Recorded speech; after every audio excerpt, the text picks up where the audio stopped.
Praise the lord. హల్లెలూయా. సర్వోన్నతుడైన యేసుక్రీస్తు నామంలో మీ అందరికీ వందనాలు. అభిషేక స్వరం అనే మా కార్యక్రమమునకు మరొకసారి మిమ్మల్ని అందరినీ ప్రేమపూర్వకంగా ఆహ్వానిస్తూ ఉన్నాను. ప్రభునందు ప్రియులారా, మీ అందరూ బాగున్నారా? దేవుని కృపలో మీరందరూ అనుదినము వర్ధిల్లాలని మీ అందరి కోసం ప్రార్థన చేస్తూ ఉన్నాం. ప్రియులారా, ప్రతిదినం అందించబడుతున్న ఈ వర్తమానాలు వీక్షిస్తూ మీరందరూ ఆత్మీయంగా బలపరచబడుతున్నారని నమ్ముతూ ఉన్నాం. అలాగే మీరు తెలియజేస్తున్న మీ ప్రార్థన అవసరతలను బట్టి ప్రభు సన్నిధిలో ప్రార్థన చేస్తూ ఉన్నాం. ప్రభు నిశ్చయముగా మిమ్మల్ని దర్శిస్తారు. ప్రభు మీ ప్రతి అవసరతలు తీరుస్తారు. మీ ప్రతి ప్రార్థనకు దేవుడు జవాబిస్తాడు. విశ్వాసంతో జీవించండి, ధైర్యంగా ఉండండి. ప్రియులారా, బైబిల్ గ్రంథంలో నుంచి ఈరోజు కీర్తన గ్రంథం 131వ కీర్తన క్లుప్తంగా ధ్యానం చేసుకుందాం. యెహోవా, నా హృదయము అహంకారము గలది కాదు, నా కన్నులు మీదు చూచునవి కావు. నాకు అందని వాటి యందైనను గొప్ప వాటి యందైనను నేను అభ్యాసము చేసుకొనుట లేదు. ప్రియులరా, ఈ 131వ కీర్తన యాత్రా కీర్తన దావీదుది. దావీదు రచించినటువంటి యాత్రా కీర్తన. ఈ కీర్తనలో భక్తుడు మొట్టమొదటిగా దేవునితో మాట్లాడుతూ ఉన్నాడు. దావీదుకి దేవునికి మధ్యలో ఉన్న సంభాషణ చాలా క్లోజ్గా జరుగుతూ ఉంటుంది. ప్రియులారా, ఒక ముఖ్యమైన ప్రాణ స్నేహితునితో, ఎంత చనువున్న వ్యక్తితోనో ఎలాగైతే మాట్లాడతారో దావీదు దేవునితో అలా మాట్లాడుతూ ఉంటాడు. దావీదు, దేవుడు, వీళ్ళిద్దరూ అసలు అద్భుతంగా చాలా సంభాషణ బాగుంటుంది. ఇక్కడ దావీదు ఏమంటున్నాడు? యెహోవా, నా హృదయము అహంకారము గలది కాదు, నా కన్నులు పైన చూసేవి కావు అని చెప్తున్నాడు. మీదు చూచినవి కావు అంటున్నాడు. ప్రియులారా, దావీదు దేవునితోటి ఈ విషయాలు ఎందుకు చెప్పాల్సి వచ్చిందంటారు? దేవుని దగ్గర దేవునికి నచ్చనివి మన జీవితంలో ఉండకూడదు. దేవునితో స్నేహం చేసేటప్పుడు, దేవునితో సహవాసం చేసేటప్పుడు దేవునికి నచ్చనివి మన జీవితంలో ఉండటానికి వీల్లేదు. దావీదు అటువంటి తీర్మానం కలిగిన వ్యక్తి. దావీదు అందుకే దేవునికి హృదయానుసారుడిగా మార్చబడ్డాడు. అంటే దేవుని ఇష్టం, దావీదు ఇష్టం. దేవునికి ఏదైతే కష్టమో దావీదుకి అది కష్టం. దేవుడు వద్దు అన్న వాటిని దావీదు వద్దు అంటాడు. దేవుడు ఇలా చేస్తే బాగుండు అని దేన్నైతే దేవుడు ఇష్టపడతాడో దావీదు దాన్ని చేస్తాడు. ప్రియులారా, ఇదే దావీదుకు దేవునికి మధ్య ఉన్న ఆ రిలేషన్. అందుకే ఇక్కడ దేవునితో దావీదు మాట్లాడుతూ ఒక మాట చెప్తున్నాడు. యెహోవా, నా హృదయము అహంకారము గలదే కాదు. ప్రియులారా, మరి మీ హృదయం ఎలాంటిది? దావీదు తన హృదయాన్ని గురించి చెప్తున్నాడు. ప్రభువా, నా హృదయం అహంకారం గలది కాదయ్యా. మనుషులతో చెప్పట్ల, దేవునితో చెప్తున్నాడు. ఎందుకంటే మన దేవుడు ఎవరు అంటే హృదయమును అంతరంగమును పరిశీలించే దేవుడు. మన ప్రతి తలంపు, ఆలోచన మన యొద్దకు రాక మునిపే, మనకు పుట్టక మునిపే ఆ దేవునికి తెలిసే ఉన్నది. ప్రియులారా, దేవుడు అన్ని చూస్తున్న దేవుడు. ఒక మనిషిని దేవుడు చూస్తే అతని లైఫ్ మొత్తం దేవునికి క్షణంలో కనబడిపోద్ది. పుట్టింది మొదలుకొని ఈ వ్యక్తి ఎలాంటి వాడు, యవన ప్రాయంలో ఈ వ్యక్తి ఎలాంటి వాడు, ఈ వ్యక్తి ఇప్పటి వరకు ఎలాంటి జీవితం జీవించాడు, ఇతని క్యారెక్టర్ ఏంటి, ఇతని ప్రవర్తన ఏంటి, ఇతని మాట తీరేంటి, ఇతని విధానం ఏంటి, దేవునికి ఒక పిక్చర్ పడిపోద్ది అంతే. మానవ జీవితం మొత్తం కూడా హృదయం అనే పలక మీద రాయబడి ఉంటుందండి. ప్రతి వ్యక్తి జీవితం, ప్రతి మానవుడి జీవితం అతని హృదయం అనే పలక మీద రాయబడి ఉంటుంది అన్నమాట. చేసిన క్రియలన్నీ ఈ హృదయం అనే పలక మీద రాయబడి ఉంటాయి. కాబట్టి అక్కడ చూడగానే ఇతని లైఫ్ మొత్తం కూడా అక్కడ ఒక పిక్చర్లా కనబడిపోతూ ఉంటుంది. దేవునికి అవన్నీ తేటగా తెలుసు. కాబట్టి ఇప్పుడు దావీదు దేవునితో మాట్లాడుతూ ఫస్ట్ చెప్తున్న మాట, ప్రభువా, నా హృదయం అహంకారం గలది కాదయ్యా. అహంకారానికి అపోజిట్ వర్డ్ ఏంటి? దీనత్వం. అంటే దావీదు ఏమంటున్నా అంటే, ప్రభువా, నేను దీనుడిగా ఉన్నాను, నన్ను నేను తగ్గించుకునే వ్యక్తిగా ఉన్నాను, నన్ను నేను హెచ్చించుకునే వ్యక్తిలా లేను, నాకున్న స్థాయి కంటే ఎక్కువగా నేను హెచ్చించుకోలేదు, నాకున్న స్థాయి కంటే నన్ను నేను తక్కువగానే తగ్గించుకున్నాను. నా హృదయం అహంకారం గలది కాదు. రెండవది, నా కన్నులు మీదు చూచున్నవి కావు. నా కళ్ళు పైన చూసేవి కాదు, కన్నులు నెత్తికి వచ్చిన వారి తరము గలదు అని సామెతల గ్రంథంలో ఒక వచనం రాయబడి ఉంటుంది. అంటే వాళ్ళ కళ్ళు ఎలా ఉన్నాయంటే వాళ్ళు పైనే చూస్తారు, కింద అసలు చూడరు. అంత పైనే కన్నులు నెత్తికి వచ్చినవారు అంటే తన స్థితి ఏంటో తనకు తెలియదు, తన గురించి గొప్పగా ఊహించుకుంటాడు. అంత లేదాడ కానీ ఊహించుకుంటాడు అంతే. అలాగే తన మాటల్లో కూడా అంత లేని విషయాన్ని తన గురించి గొప్పగా చెప్పుకుంటూ ఉంటాడు. ఇలాంటివన్నీ ఏంటి అంటే పైన చూసే రకాలు, కింద చూడరు, పైనే. ప్రియులారా, ఆత్మీయ జీవితంలో పైన చూసే అనుభవం కావాలి. అది దేని కొరకంటే పరలోకం ముందున్న వాటిని చూసేదాని కొరకు. కానీ ఈ పైన చూడటం అంటే ఏంటంటే ఇది గర్వంతో కూడిన చూపు. కన్నులు మీదు చూచినవి కావు. కళ్ళు పైకి చూస్తున్నాయంటే ప్రియులారా, మన కళ్ళకి మన మనస్సుకి చాలా దగ్గర సంబంధం ఉంటుందండి. ఈ రెండు ఆల్మోస్ట్ ఎలాంటివంటే ఒకదాన్ని వదిలి ఒకదాటి ఉండలేవు. కంటి యొక్క ప్రతి క్రియ హృదయం షేర్ చేసుకుంటుంది. హృదయం యొక్క ప్రతి ఆలోచన కన్ను షేర్ చేసుకుంటుంది. మనస్సులో అనుకున్నది కన్ను చూస్తుంది, కన్ను చూసింది మనస్సు కావాలంటది. మనస్సు ఎటు లాగితే అటు కళ్ళు అటు వెళుతూ ఉంటాయి. ప్రియులారా, ఈ రెండు విషయాల్లో చాలా జాగ్రత్తగా ఉండాలి. కళ్ళు చూసిన వాటినల్లా అది డైరెక్ట్గా కళ్ళు ఎక్కడ పంపిస్తుంది అంటే హృదయంలోకి పంపిస్తుంది. యేసుప్రభు కూడా మనుష్యుని అపవిత్రపరిచే కార్యాలను గురించి బోధించినప్పుడు మార్కు సువార్త 7వ అధ్యాయం 21వ వచనంలో ప్రభు చెప్పిన మాట ఏంటంటే, లోపలి నుండి అనగా మనుష్యుల హృదయంలో నుండి మొట్టమొదటి వచ్చే పాపం ఏంటంటే దురాలోచనలు. అది హృదయంలోంచి పుడుతుంది. ఎందుకు? ఈ కన్ను చూసింది ఒకటి, అది కావాలంటది ఈ కన్ను. ఇప్పుడు ఈ మనసు ఏం చెప్పాలో తెలుసా? ఆపు, ఇట్లాంటి పిచ్చి మాటలు నా దాకా రావని బాక, ఇట్లాంటివి చూడకూడదు మనం, ఇట్లాంటివి వినకూడదు మనం అని మనస్సు కంటిని గద్దించాలి. అంతే ప్రియులారా, కంటిని కంట్రోల్లో పెట్టాల్సింది ఎవరంటే మనస్సు. ఎందుకంటే ఈ కన్ను మన దేహం అంతటికి దీపం అంట. ఈ కన్ను గుడ్డిదైపోతే మనిషి మొత్తం గుడ్డివాడు ఇంకంతే. ఇప్పుడు మన బాడీ మొత్తం నడిపించేది ఏంటి? ఈ కన్నే కదా. ఈ కళ్ళు చూస్తుంటేనే కరెక్ట్గా మనం నడవగలం. కళ్ళు లేవనుకోండి, కళ్ళు మూసుకుని ఏ వ్యక్తి అయినా నడవగలడా, ఎక్కడికైనా వెళ్ళగలడా? అంటే మానవ జీవితంలో శరీరములో దీపం ఏంటి అంటే కన్ను. బైబిల్లో రాయబడుతుంది, అందుకే మీ కన్నులు మీ దేహానికి దీపం అని రాశాడు. ప్రియులారా, దావీదు చెప్తున్నాడు, నా హృదయం అతిశయపడేది కాదు, అహంకారం గలది కాదు, నా కళ్ళు పైన చూసేవి కావు. ఆత్మీయ జీవితంలో ఈ రెండు చాలా ప్రాముఖ్యమైన అనుభవాలు. మొట్టమొదట తగ్గింపు కావాలి, దీనత్వం కావాలి. రెండవది తన్ను తాను తక్కువగా తగ్గించుకునే ఆ స్వభావం కావాలి. కళ్ళు పైన చూసేవిగా ఉండకూడదు, కళ్ళు కింద చూసేవిగా ఉండాలి. కళ్ళెత్తి చూడటం అది గర్వానికి గుర్తు, కళ్ళు దించి చూడటం దీనత్వానికి గుర్తు. ప్రియులారా, ఒక పెద్ద వ్యక్తి ఎదురుగా నిలబడినప్పుడు టక్కున మన కళ్ళు వాలిపోతాయి. ఎందుకంటే ఒకటి గౌరవప్రదమైన సూచన, రెండోది ఒక రకమైన దీనత్వం, తగ్గింపు, ఒక రకమైన రెస్పెక్ట్. ఎదుటి వ్యక్తి గౌరవం ఇచ్చేటప్పుడు డైరెక్ట్గా అతని కళ్ళలో కళ్ళు పెట్టి చూడలేరు, టక్కున తలదించేసుకుంటారు. అదొక భయముతో కూడిన వినయానికి కూడా అది గుర్తుగా ఉంది. కాబట్టి ఆత్మీయ జీవితంలో మనం దీనత్వం నేర్చుకోవాలి, రెండవది వినయము నేర్చుకోవాలి. వినయ భయభక్తులతో దేవునికి ప్రీతికరమైన సేవ చేయదుమని హెబ్రీయులకు రాసిన పత్రికలో పౌలు భక్తుడు రాస్తుంటాడు.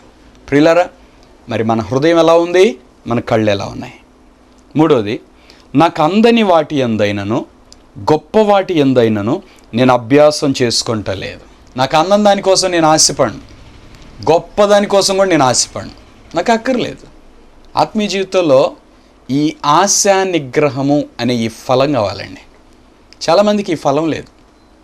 ఆశ నిగ్రహం, ఆశని అణిచివేయటమే ఆశ నిగ్రహం. నిగ్రహము అంటే అణచివేయుట అని అర్థం. ఆశ నిగ్రహం అంటే ఆశని అణచివేయటం, ఆశని హద్దులో పెట్టడం. మన మనస్సు రకరకాలైన ఆశలు మన కళ్ళ ముందు పెడుతుంటుంది. అది కావాలి, ఇది కావాలి, అది కావాలి, ఇది కావాలి, అది తినాలి, ఇది తినాలి, అలాంటి బట్టలు కట్టుకోవాలి, అలా ఉండాలి, వాళ్ళలా ఉండాలి, వీళ్ళలా ఉండాలి. అసలు ఇవన్నీ కనబడలేదు అనుకో, అబ్బా ఎంత పాపం ఆగిపోద్దో చెప్పడానికి వెళ్ళేది. అంతే కదా ప్రియులారా, మనం చూసిందల్లా కావాలనిపిస్తుంది, కానీ చూడకపోతే, మనకు తెలియకపోతే దాని మీద శోధన ఉండదు, దాని గురించిన శోధన ఉండదు. అంతే కదండి మన జీవితంలో. అందుకే మనం ఒకటి నేర్చుకోవాలి ప్రియులారా, అందని వాటి ఎందైనను గొప్ప వాటి ఎందైనను ఆశ పెట్టుకునే ఆ మనస్తత్వాన్ని ఆపేసుకోవాలి. వాటి గురించి అభ్యాసం చేయకూడదు. అంటే ఆశపడుతూ ఎదురు చూస్తూ ప్రియులారా, కొంతమంది గొప్ప వాటి మీద మనసు పెట్టేసుకొని అట్లుంటాను, ఇట్టవుతానని గొప్పలు చెప్పేసుకుంటారు ముందుగానే. ఒకవేళ అలా కానీ జరగకపోతే ఎంత కృంగిపోతారో చెప్పడానికి వెళ్ళలేదు. కారణం అదే కనబడని అతిశయం ప్రియులారా, కనబడని అహంభావం. అంటే అదే గొప్పవాటి యందు మనం అభ్యాసం చేసుకోకూడదు. దేవుడిచ్చిన దాన్ని బట్టి స్తోత్రం, దేవుడు నడిపించిన దాన్ని బట్టి స్తోత్రం. నాకు అవసరమైన దేవుడిచ్చాడు చాలు, నాకు తృప్తి కలిగి ఉంటాను. నాకేది అవసరమో అది దేవుడిస్తాడు చాలు, నా జీవితానికి ఏది క్షేమమో అది దేవుడిస్తాడు చాలు. ఈ తృప్తి కావాలండి ఆత్మీయ జీవితంలో. ప్రియులారా, ఇటువంటి తృప్తిని మీరు అందరూ సంపాదించుకోండి. తృప్తి కలిగిన జీవితం సమాధానము కలిగిన జీవితం. సమాధానము కలిగిన జీవితమే సంతోషము కలిగిన జీవితం ప్రియులారా. ఆ జీవితంలోనే ప్రభువు ఉంటాడు. మొట్టమొదటి వచనంలో దావీదు తన ఆత్మీయ జీవితంలో తను చేసుకుంటున్న తీర్మానాలు, తన హృదయ పరీక్ష మన ముందు పెడతా ఉన్నాడు. 2వ వచనం, నేను నా ప్రాణమును నిమ్మళపరచుకొని ఉన్నాను, సముదాయించుకొని ఉన్నాను.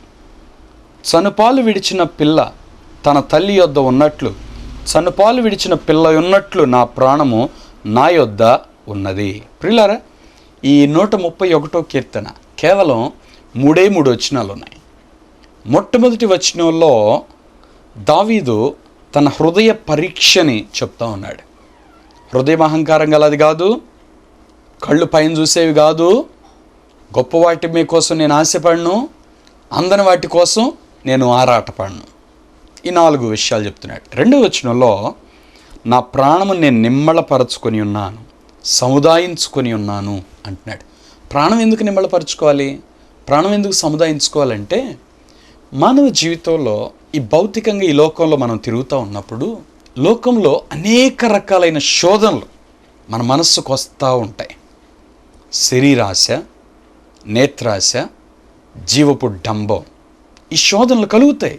లోకాశలు, లోక ఇచ్ఛలు, పాప సంబంధమైన ఇచ్ఛలు, ఇలాంటివన్నీ శరీరానికి కలుగుతుంటాయి.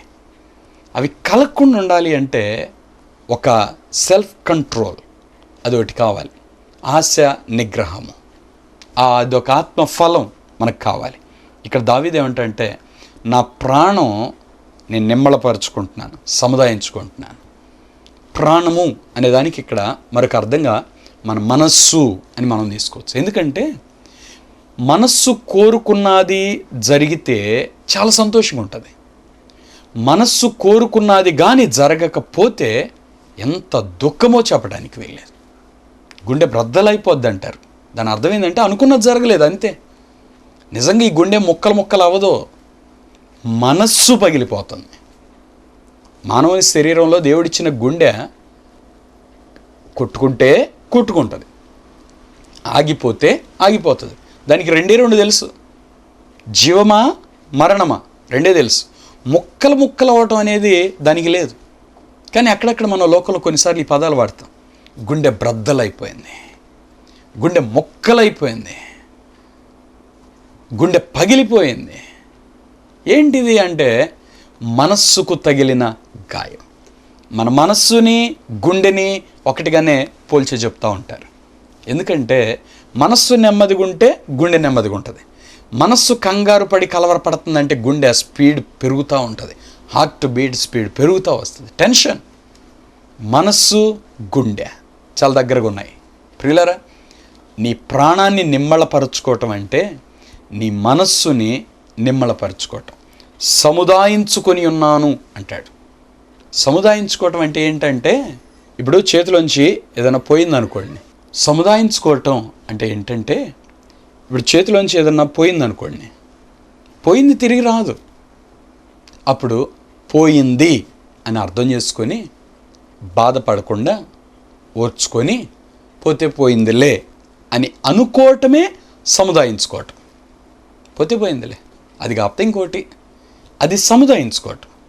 ఈ భక్తుడు తన ప్రాణాన్ని నిమ్మళపరుచుకుంటున్నాడు, సముదాయించుకుంటున్నాడు. ఆత్మీయ జీవితంలో ఆశా నిగ్రహము అనే ఆత్మఫలములో ఇదొక ప్రాముఖ్యమైన అనుభవం అయి ఉంది. మనం కోరుకున్నది జరగనప్పుడు, మనం అనుకున్నది జరగనప్పుడు, మనం కోరుకున్నది దక్కనప్పుడు చేయవలసిన పని ఏంటంటే నిమ్మళపరుచుకోవాలి ప్రాణాన్ని. ఆత్మీయ జీవితంలో ఉన్న గొప్ప ఆశీర్వాదం ఏంటంటే నీకు ఒకటి పోతే 2 ఇస్తాడు దేవుడు. నువ్వు పోగొట్టుకున్న దానికంటే దేవుడు నీకు అత్యధికంగా ఇస్తాడు. అది దేవుడిచ్చే గొప్ప ఆశీర్వాదం. రెండవది, నువ్వు అడిగింది దేవుడు నీకు ఇవ్వలేదు అంటే దానికంటే దేవుడు ఇంకా మంచిది దేవుడు నీకు ఇవ్వబోతున్నాడు అని అర్థం. అంతే.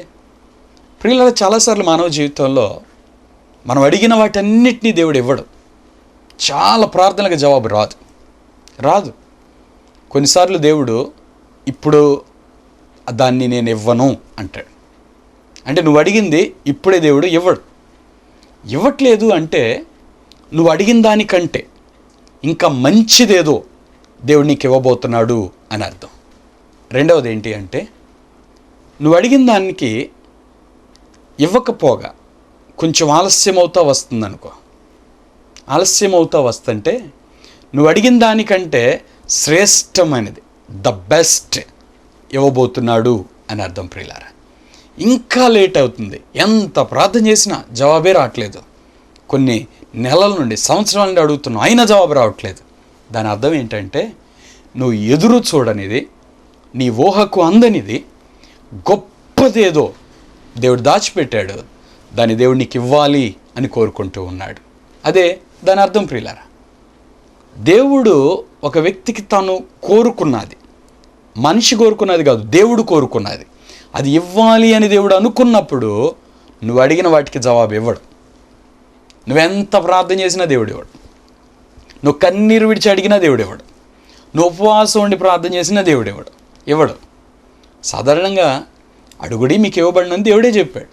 మీరు అడిగితే దేవుడు ఇస్తాడు. అంటే మీరు ప్రార్థన చేస్తుంటే దేవుడు ఇస్తాడు. కన్నీరు విడిచి ప్రార్థన చేస్తుంటే ఇంకొంచెం త్వరగా ఇస్తాడు. ఉపవాసం ఉండి కన్నీరు విడిచి ప్రార్థన చేస్తుంటే ఇంకా అసలు చాలా ఫాస్ట్గా దేవుడు ఇస్తాడు.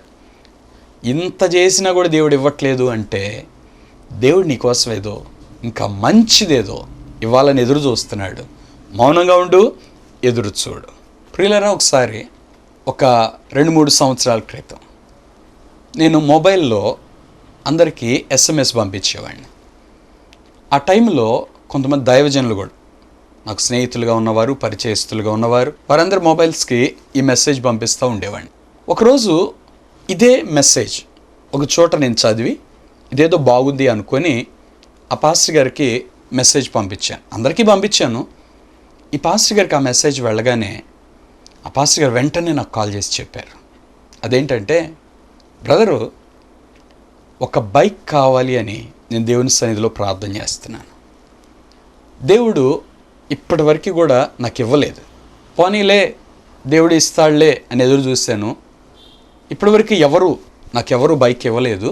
కాబట్టి ఇక నేను ఇప్పుడు ఏమని ప్రార్థన చేస్తున్నానంటే, కనీసం అప్పు తీసుకోవటానికి డబ్బులన్నా ఈ ప్రవ్వా అని ప్రార్థన చేస్తున్నాను. ఎవరన్నా అప్పిస్తే వాటితో అప్పు చేసి కొనుక్కుందాం అని నేను ఆలోచిస్తున్నాను అన్నారు. అయితే ఎప్పుడైతే ఈ మెసేజ్ వచ్చిందో, ఇది చూసారో, ఇక నేను అప్పు చేయను, నేను కొన్ను, దేవుడిచ్చిన దాకా ఎదురు చూస్తాను అని చెప్పారు. అంటే దాని అర్థం ఏంటంటే ఈ విషయంలో 3 అనుభవాలు. నెంబర్ 1, ఒక బైక్ కావాలని ప్రార్థన చేయటం, ఆన్సర్ రాలే. నెంబర్ 2, మనం అడిగింది దేవుడు ఇవ్వలేదు కాబట్టి మన సొంత దారిలో అప్పు చేసి డబ్బులు తెచ్చుకొని బైక్ కొనాలి. ఇది 2వ దారి. దేవుడు 3వ దారి తీసుకొచ్చాడు. అదేంటంటే, నువ్వు అప్పు చేయనక్కర్లేదు, నువ్వు కోరుకున్నది కాదు, నా చిత్తంలో ఉన్న మంచి బండి నేను నీకు ఇస్తాను. ప్రియులారా, 1 నెల రోజుల్లోపే ఆ పాస్టర్ గారికి ఎవరో ఒక క్రొత్త బైక్ కొనిచ్చారు. ప్రియులారా, కొత్త బైక్. ఇప్పుడు ఆయనకు అప్పు లేదు. ఆయన కొనుక్కుందాం అనుకున్న సెకండ్ హ్యాండ్ బండి కూడా కాదు. ఆయన కొనుక్కుందాం అనుకుంటుంది సెకండ్ హ్యాండ్ బండి, కొత్తది కాదు. ఫస్ట్ ఏమో సెకండ్ హ్యాండ్ బండి ఎవరైనా ఇస్తారా అని ఎదురు చూశాడు. ఎవరు ఇవ్వలేదు. సెకండ్ హ్యాండ్ బండి కోసమే ప్రార్థన చేసుకుంటున్నాడు ఆయన, ఇవ్వలేదు. రెండవదేమో అప్పు చేసి సెకండ్ హ్యాండ్ బండి కొనుక్కుందామా అనుకున్నాడు, అది కూడా దేవుడు ఇవ్వలేదు. ఎందుకు? దేవుని ప్రణాళికలో ఉన్న గొప్ప ఆశీర్వాదం ఏంటంటే కొత్త బండి అప్పు చేయకుండా ఇవ్వాలి అనేది దేవుని ప్రణాళిక. మానవ జీవితంలో మనం కూడా చాలాసార్లు ఇలాగే ఆలోచిస్తుంటాం కదండి. ప్రభువా ఈ చిన్నది అయ్యా, ఈ ఒక్కటి అయ్యా, మనం బ్రతిలాడుకుంటూ ఉంటాం. దేవుడు అంటాడు, ఇది కాదు నాన్న ఇవ్వను. ప్రభువా నువ్వు ఇవ్వట్లేదు కాబట్టి నేను అడిగింది, నేను ఇప్పుడు అప్పు చేసి కొనుక్కొచ్చుకుంటా. అప్పు తెచ్చుకొని మనం కొనుక్కుందాం అనుకుంటాం. ఒకవేళ అట్లా కొనుక్కున్నాం అనుకోండి, ఇక దేవుడు ఇవ్వాలి అనుకున్నది ఇక మనకి రాదు, ఇంకంతే. అదే మనం మౌనంగా ఎదురు చూస్తూ ఉంటే దేవుని కోసం, దేవుడు ఇవ్వాలి అనుకున్నది బెస్ట్ది దేవుడిస్తాడు. అందుకే మనం ఆత్మీయ జీవితంలో ఈ అనుభవం నేర్చుకోవాలి. మన ప్రాణాన్ని నిమ్మళపరుచుకోవటం, సముదాయించుకోవటం నేర్చుకోవాలి. నువ్వు అడిగింది దేవుడు ఇచ్చినా ఇవ్వకపోయినా, నువ్వు అడిగింది చేసినా చేయకపోయినా సముదాయించుకోవటం నేర్చుకోండి. దేవుని కొరకు ఎదురు చూడండి, దేవుని సమయం కొరకు ఎదురు చూడండి. దేవుడిచ్చే ఆశీర్వాదాలు అనుభవిస్తారు. చనుపాలు విడిచిన పిల్ల తన తల్లి యొద్ద ఉన్నట్లు, చనుపాలు విడిచిన పిల్ల ఉన్నట్లు నా ప్రాణం నా యొద్ద ఉన్నది. అంటే పసిబిడ్డ తల్లితోటి ఎలా ఉంటుందంటే అంటుకొని ఉంటుంది, పొరపాటున కూడా వదిలిపెట్టదు. తల్లి స్పర్శ ఈ చిన్న బిడ్డ కొంచెం దూరం అయితే వెంటనే నిద్రలేసేస్తారండి, అంతే. అంటే వాళ్ళు ఆ స్పర్శని నిద్రపోతా కూడా ఎంత గట్టిగా పట్టుకుంటారో. దేవునితోటి మనం అటువంటి ఆత్మీయ సహవాసానిగా నేర్చుకుంటే అదొక అద్భుతమైన ఉన్నతమైన ఆశీర్వాదం. చనుపాలు విడిచిన పిల్ల తన తల్లి యొద్ద ఉన్నట్లు, చనుపాలు విడిచిన పిల్ల ఉన్నట్లు నా ప్రాణం నా యొద్ద ఉన్నది. 3వ వచనంలో భక్తుడు చెప్తున్నాడు, ఇశ్రాయేలు ఇది మొదలుకొని నిత్యము యెహోవా మీదనే ఆశ పెట్టుకున్నాం. ప్రియులారా, మనము దేవునితో ఉంటున్నాం, దేవుని దగ్గర ఉంటున్నాం, దేవునికి ఇష్టమైన జీవితం మనం జీవిస్తున్నాం. దేవుని మీద ఆశ పెట్టుకోండి. ఇంకా ఇప్పటి వరకు నమ్మకంగా దేవుని వెంబడించారు, ఇప్పటి వరకు దేవునికి ఇష్టలుగా మీరు అందరూ ఉన్నారు, ఇప్పటివరకు చాలా నమ్మకంగా ప్రార్థన చేశారు, నమ్మకంగా దేవునికి ఇష్టలుగా మీ ఆత్మీయ జీవితం మీరు జీవించారు, ఎంతో పట్టుదలతో ప్రార్థన చేశారు, ఎంతో శ్రద్ధాభక్తులు దేవుని ఎడల కనపరిచారు, భయభక్తులు కలిగిన జీవితం కలిగి జీవించారు. ఇప్పుడు మీరు ఏం చేయాలంటే దేవుని మీద ఆశ పెట్టుకోండి. ఒకసారి దావీదు వల్లే జీవితాన్ని పరిశీలించుకొని, మొట్టమొదటి వచనంలో తను పరిశీలించుకొని తన తీర్మానాలు చెప్పాడు. 2వ వచనంలో దేవునికి ఎంత దగ్గర ఉన్నాడో, తన సొంత ఇష్టాలన్నింటినీ ఎలా చంపుకుంటున్నాడో దావీదు చెప్పాడు. తన సొంత ఇష్టాలన్నీ ఆపేశాడు, ఇంకంతే. నిమ్మళపరుచుకుంటున్నాడు ప్రాణాన్ని, అంతే. అంటే ఇక దేవుని చిత్తమే, ఇంక మిగిలింది ఏదీ లేదు. 3వ వచనానికి వచ్చేటప్పటికి, నీ మీదే నా ఆశ అయ్యా, నీ వైపే నా కన్నులయ్యా. ఇప్పుడు హృదయం ఎవరి వైపు చూస్తుంది? దేవుని వైపు. కళ్ళు ఎవరి వైపు చూస్తున్నాయి? దేవుని వైపు. ఆశలేంటి? దేవుడు నాకు కావాలి, దేవుడు నన్ను దర్శించాలి, దేవుడు నాతో మాట్లాడాలి, దేవుడు నాకు ఇచ్చేది నాకు కావాలి, అంతే. దేవుని చిత్తములో ఉన్న ఆశీర్వాదం, దేవుని చిత్తములో దేవుడు నా కొరకై సిద్ధపరిచిన ఆ దీవెన నేను సంపాదించుకోవాలి, అంతే. అందుకే ఇప్పుడు ఫైనల్గా చెప్తాడు, ఇశ్రాయేలు అని బైబిల్లో పిలిస్తే ఎవరిని పిలిచినట్టు అంటే విశ్వాసులారా అని పిలిచినట్టు, దేవుని నమ్ముకున్న వారలారా అని పిలిచినట్టు, పరిశుద్ధులారా అని పిలిచినట్టు, దేవుని పిల్లలారా అని పిలిచినట్టు. ఎన్ని పేర్లు ఉన్నాయో కదండి మనకి, దేవుని నమ్ముకున్న మనకి ఎన్ని పేర్లు ఉన్నాయో. ఇశ్రాయేలు అని పిలుస్తూ, ఇది మొదలుకొని నిత్యము యెహోవా మీదనే ఆశ పెట్టుకో. ఇప్పటి వరకు వాటి మీద ఆశలు పెట్టుకున్నావు, వాళ్ళ మీద ఇళ్ళ మీద ఆశలు పెట్టుకున్నావు. వాళ్ళు ఇస్తారని వాళ్ళందరి వైపు చూసావు, లేకపోతే వాళ్ళు చేస్తారని వాళ్ళందరి వైపు చూసావు. ఆపేయి, కొంచెం అటు ఇటు చూసిన చాలు, ఇంకా ఆపేయి. అటు ఇటు తిరిగిన చాలు, ఇంకా ఆపేయి. ఇక నుంచి నీ ఆశ దేవుడే, ఇక నుంచి నీ అవసరతలు తీర్చాల్సింది దేవుడే. ఇక నుంచి నీ విన్నపం దేవుని దగ్గర మాత్రమే చేయి, ప్రార్థనలో మాత్రమే చేయి. ఇక నుంచి దేవుని మీద మాత్రమే ఆశ పెట్టుకో, మనుషుల మీద ఆశలు పెట్టుకోవద్దండి. ఎంతో కాలం మనుషులు మనకు సహాయం చేయరు. బైబిల్ చెప్తుంది, మనుషులను ఆశ్రయించుట కంటే, రాజులను నమ్ముకొనుట కంటే, యెహోవాను ఆశ్రయించుట మేలు. అంతే. మీరు దేవుణ్ణి ఆశ్రయించండి. ఏ వ్యక్తి మీద మీ ఆశలు పెట్టుకోవద్దు. ఎందుకంటే మనుషులు సహాయం చేస్తానంటారు, చేయరు. అంతే ప్రియులారా, చాలాసార్లు మనం నమ్మిన వారు మనల్ని మోసం చేసేస్తారు. మనం నమ్మిన వారు మనల్ని విడిచిపెట్టి వెళ్ళిపోతారు. అంతే. కానీ దేవుడు ఎప్పటికీ నిన్ను విడిచిపెట్టడు. ఎప్పటికీ నీకు చెప్పిన దాన్ని చేయకుండా దేవుడు విడిచిపెట్టడు. అందుకే మనం దేవుని యొద్ద వాగ్దానాలు పొందుకునే ఆత్మీయ అనుభవం నేర్చుకోవాలి. దేవుని దగ్గర పట్టుదలతో ప్రార్థన చేసే అనుభవం నేర్చుకోవాలి. దేవుని దగ్గర పోరాడి వాటిని సంపాదించుకునే అనుభవాలు మనం నేర్చుకోవాలి. వీటిని ఎప్పుడైతే మనం నేర్చుకుంటామో మన ఆత్మీయ జీవితం నిశ్చయంగా ఆశీర్వదించబడుతుంది. ప్రియులారా, ప్రియ సహోదరుడా, సహోదరి, ఈ కీర్తనలో దావీదు యొక్క ఆత్మీయ అనుభవాలు, అలాగే మనం చేయవలసిన తీర్మానాలు, మనం చూడవలసిన అనుభవాలు అన్నిటి గురించి మనం నేర్చుకుంటున్నాం. ప్రార్థన చేసుకుందాం. ఇటువంటి ఆత్మీయ అనుభవాలు మన జీవితంలో కూడా నేర్చుకొని మనము కూడా దేవుని చిత్తానుసారులుగా, దేవునికి దగ్గరగా ఒక ఉన్నతమైన ఆత్మీయ జీవితం జీవించడానికి ఇటువంటి నిర్ణయాలు, ఇటువంటి ఉపదేశం మనకు కారణమవుతుంది. ప్రార్థన చేసుకుందాం. ఒక నిమిషం తల వంచి కళ్ళు మూసుకోండి. మీ కొరకు ప్రార్థన చేస్తాను. మహాపరిశుద్ధుడైన తండ్రి, ప్రేమ కలిగిన ప్రభువా, ఎంతమంది మా ప్రియులు ఈ కార్యక్రమం చూస్తున్నారు. మా ప్రియులందరూ మీరు దర్శించండి ఆయన. తండ్రి, ఎత్తబడిన వాక్యానికి నీరు కట్టి ఫలింపచేయండి. మా హృదయం, మా కన్నులు ఎటువైపు చూడాలో, వేటివైపు మీద మా ఆశలు పెట్టుకోవాలో మీరు మాతో స్పష్టంగా మాతో మాట్లాడినందుకు మీకు స్తోత్రాలు తండ్రి. అయ్యా, నీ మమ్మల్ని దర్శించినందుకు నీకు స్తోత్రాలు తండ్రి. నీ కృపను బట్టి ప్రార్థన చేస్తున్నా. ఈ కార్యక్రమం చూస్తున్న ప్రతి వ్యక్తిని దర్శించండి. నీ మీదనే ఆశ పెట్టుకునే కృప దయచేయండి. నీ మీద ఆధారపడి నీ వద్ద ఉన్నతమైన కృప, నీ దీవెన పొందడానికి సహాయం చేయండి. ప్రభువా, నీ వైపు చూసిన వారందరినీ నువ్వు దీవించావు. ఏ ఒక్కరిని విడిచిపెట్టలేదు. అందుని బట్టి నీకు స్తోత్రాలు. నువ్వు మాకు శ్రేష్టమైన ఈవులను ఇచ్చే దేవుడు తండ్రి. శ్రేయస్కరమైన ఆశీర్వాదములతో మమ్మల్ని ఎదుర్కొనే దేవుడు ప్రభువా. మాకు కావలసిన వాటిని మాకంటే ముందుగానే ఎరిగిన దేవుడవు, సిద్ధపరిచిన దేవుడు.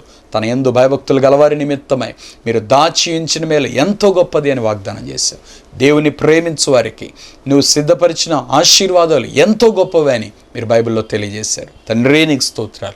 ఈ బిడ్డలందరికీ అటువంటి కృప దయచేయండి. ఆశీర్వాదాలు మేము అనుభవించడానికి సహాయం చేయండి. బలమైన ప్రార్థన ఆత్మ దయచేయండి. బలమైన నీ కృపను విడుదల చేస్తున్నాను.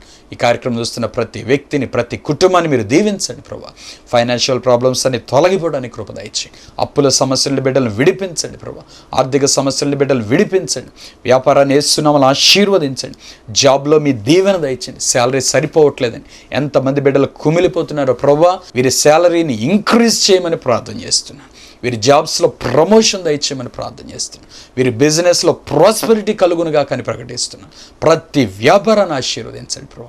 ఇప్పుడు నాతో పాటు ప్రార్థనలు ఏకీభవిస్తున్నా ప్రతి వ్యక్తిని మీ ఉన్నతమైన కృపతో దీవించమని ప్రార్థన చేస్తున్నాను. ఎంతమంది ప్రభా మా ప్రియులు ట్రాన్స్ఫర్స్ కోసం ఎదురు చూస్తున్నారో వారందరికీ వారి కోరిన స్థలాల్లోనికి ట్రాన్స్ఫర్స్ రావటానికి మీరు సహాయము దయచేయమని ప్రార్థన చేస్తున్నాను. యేసు నామములో మిరకిల్ జరుగునుగా కానీ ప్రకటిస్తున్నాను. తండ్రి, బిడ్డలు దీవించండి, బలపరచండి. మా ప్రియులకున్న ప్రతి సమస్యల్ని తొలగించి మీ ఉన్నతమైన కృప, మీ దీవెన దయచేసి ఆశీర్వదించుమని యేసు నామములో ప్రార్థిస్తున్నాను తండ్రి. ప్రియులారా, ప్రభు నమ్మదగిన దేవుడు, నిశ్చయంగా మీకు సహాయం చేస్తాడు. విశ్వాసంతో జీవించండి, ధైర్యంగా ఉండండి, పట్టుదలతో ప్రార్థన చేయండి. ఈరోజు ఈ కార్యక్రమం ద్వారా మీరు దీవించబడ్డారని నమ్ముతున్నాను. మీరు పొందిన మేళ్ళు, మీ ఆత్మీయ అనుభవాలు తప్పకుండా మాకు తెలియపరచండి. ఈ కార్యక్రమం మీకు దీవెనకరంగా ఉంటే తప్పకుండా ఒక్క కార్యక్రమాన్ని మీరు స్పాన్సర్ చేయండి. దేవుడు మిమ్మల్ని అందరినీ దీవించును గాక. God bless you. మీ కానుకలు, మీ ప్రేమపూర్వకమైన విరాళాలు మాకు పంపించటకై మా account number 115894444296 state bank of India, IFSC code SBIN 00032726. మీరు మమ్మల్ని సంప్రదించుటకై మా చిరునామా pastor M. John Wesley, Abhishek Agni ministries, Redla Bazar, పాత గుంటూరు, గుంటూరు. Pin number 522001. మీ ప్రార్థన అవసరతలు మాకు తెలియపరచుటకై మా సెల్ నంబర్ 8836767676. మరి యొక్క నంబర్ 7075159777. అభిషేకము పరిశుద్ధాత్మ అభిషేకము